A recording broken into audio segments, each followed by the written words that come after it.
अच्छा सुनो, सब्सक्राइब करते वक्त ना घंटी बजा देना ताकि जब मैं ऑनलाइन आऊँ तो तुम्हारे फोन की भी घंटी बजे।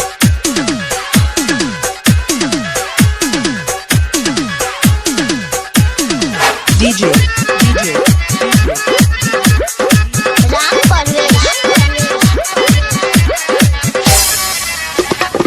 गोपालगंज रात भर मड़ई में गरई तू खइलू सालो भर से जादो जी के बुरु बनइलू ऐसी मत बोलो तू होटल से सटा के चुमा ले नहीं ना हो गारंटी बाबा लहावा के देले नहीं नहीं देले गारंटी बानी साधो जी के देले नहीं साचो गारंटी बाकी माला के देले नहीं बोला कहाँ बोली बात मानो। अरे टंटनवा सरोजवा पवनवा रेनुआ झूठ बोलती है कि सच रे गारंटी बाकी साधो जी के देले नहीं गारंटी बाकी माला के देले नहीं सब धन लूटी हवा कइलू कंगाल हो ऐसे कहे बहुत 10 साल कमैले रही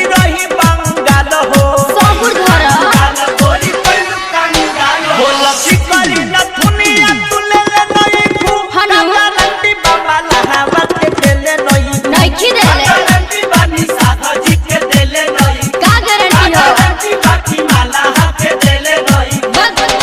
DJ Ram Parvesh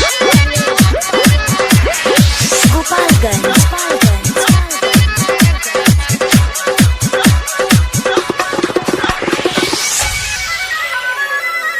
recording by Sanjeev studio. Anmol Prince Ranjit Pande गवाही में हाँ कोई दिन देखले ई मारे जात राही में तनी बुलावा तो राही में हो देखले ई राही में संतोष नहीं संग खेले नहीं खू नहीं खेले। गारंटी बस नहीं आके देले नहीं देले रही गारंटी बानी साधा जी के देले नहीं एक ही बार गारंटी बाकी माला के देले नहीं